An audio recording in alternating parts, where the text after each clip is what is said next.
Going back to more of your heroic moments, doing some FBI stuff.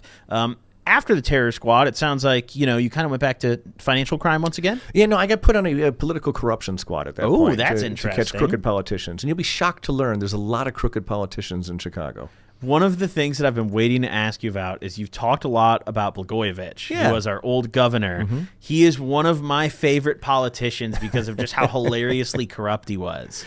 He was a mess. He was a mess from day one. And so, by way of background, because not everyone's from Chicago. For sure, yeah. Rob Lgoyovich was elected the governor of Illinois. Mm-hmm.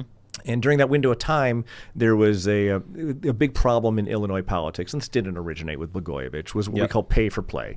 The people who got the jobs and the people who got the contracts to paint the fire hydrants, do this or that, were people who made sizable political contributions to Chicago politicians. It's the patronage system going back to Al Capone.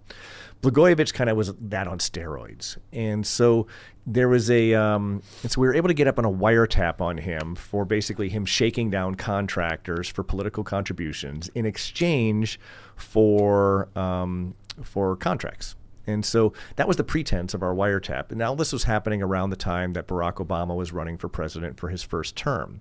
Now, Barack Obama at the time was the senior senator from Illinois. Yep. And so if he were to win the presidency, which of course he did, that creates a vacancy in the Senate, right? The state of Illinois has 2 senators. Barack Obama was one of them. Now Illinois has 1 senator. The governor is the guy who gets to appoint, gets to pick the person who would take Barack Obama's spot in the Senate. Mm-hmm. Lgoyovich knew this and realized that he had something in his hands that was golden. So he began talking to people on this phone while we're on the wiretap, while I'm listening to I'm on a team of people, right? I don't want to make it seem like this is my case. There was a dozen of us or more working this case at the time, but I was supervising the wiretap of his home at the time, where he spent most of his time, because he never really went down to Springfield, the state capital. He tried to be the governor from the Ravenswood neighborhood where he lived. And he's out there basically soliciting bribes for Barack Obama's Senate seat. It's just unbelievable. Yeah, and so we had and it was really overt on the calls what he was going to do. So we have this crisis. Do we let him appoint someone to be the senator from Illinois, or do we step in right before he does it to stop it so we don't create some constitutional crisis? The decision, which was made way above my pay grade, was to stop this thing before it actually was consummated. He was arrested, went to trial for corruption charges, gets a hung jury on the first trial. There was 1 juror who did not believe that the government had risen to its burden of proof. Really? They retry him a second time. He's found guilty, and the judge just throws the book at him and gives him an astronomical amount of time. He was supposed to still be in jail.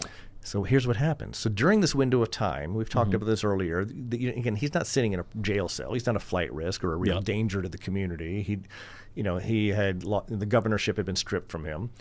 He needs to make some money, right? He's got these legal expenses. So he decides to go on a game show.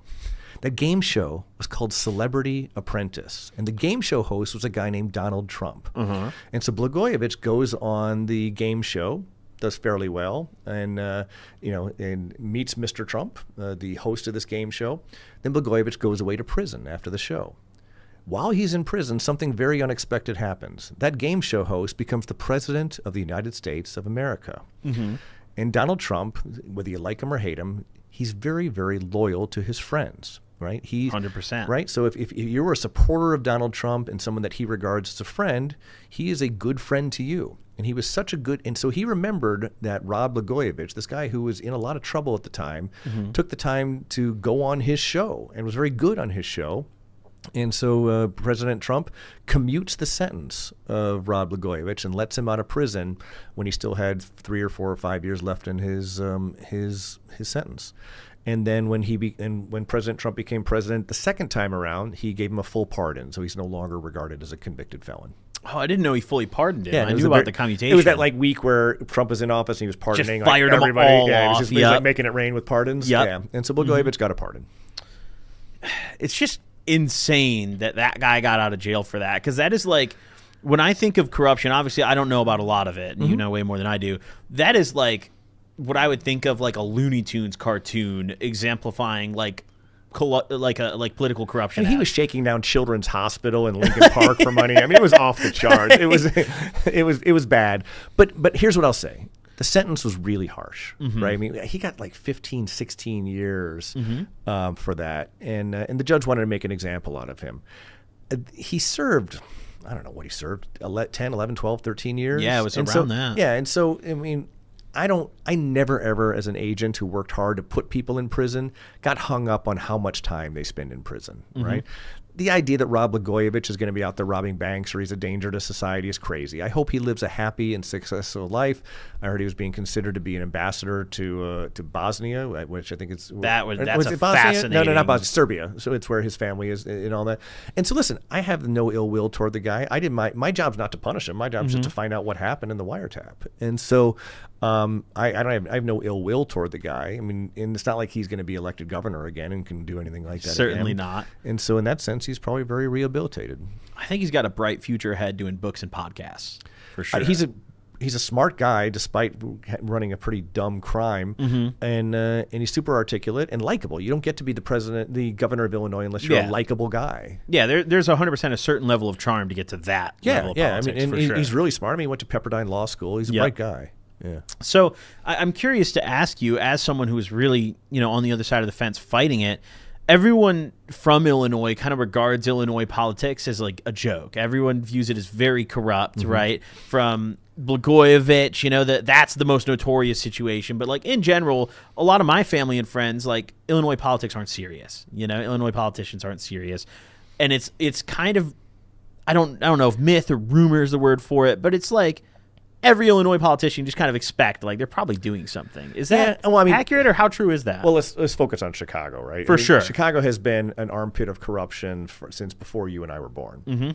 That said, there are honest Chicago politicians, but it's that whole patronage thing. The idea that in Chicago, if you want to be a garbage person, you had better really help your alderman get elected by raising money and kind of bringing and going door to door for him. And then your alderman's going to make sure your job at the sanitation department is taken care of.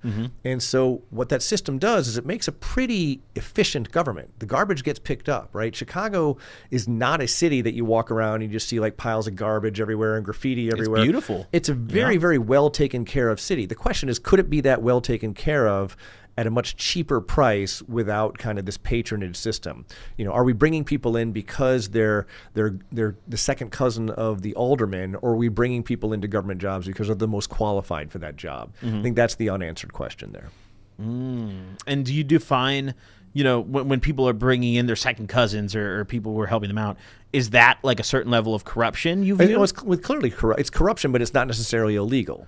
That's interesting. Yeah, because I view that as almost like a Midwestern, like you scratch my back, I scratch yours. And to be clear, the FBI is not throwing people in prison for hiring their second cousin to be a toll collector. For sure, right? But as a taxpayer, do I think that's the way their government in our world should work? No. No, the fact that I gave a political contribution should have zero impact about whether I get hired as an FBI agent, for example. Absolutely. I'm kind of a meritocracy guy. The best person should get the job. And if we want to create some sort of mechanism where we're bringing in more minorities to apply for those jobs, I'm open to that idea. But let's do that at the job fairs. Yeah. Let's go to the job fairs and encourage people to apply for do it based jobs. on merit and not based on, absolutely. Let's get the best best people in government. Who's my closest relative? Yeah, right. Yeah. And what ends up happening is you get a lot of people who get no-show jobs in local government, and the FBI has prosecuted several people, or arrested a lot of people for no-show jobs.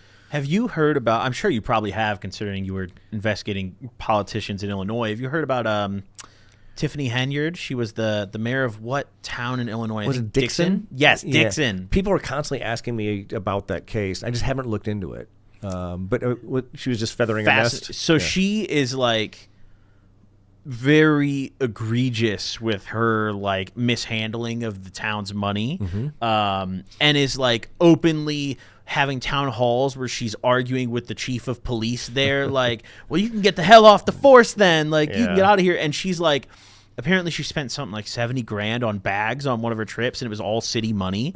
And somehow she is like not indicted or anything for this. I mean, she hasn't been charged? No, not that I'm aware of. I mean, maybe that something's been updated, but it's almost certain they're investigating her at least, probably, right? I think if there's credible allegations that she was feathering her nest with government money or doing something corrupt. I mean, I know that Chicago has sort of the best and most muscular public corruption squads in the FBI because there's so much of it that I can't believe they're not investigating. I just don't know enough about the specific case.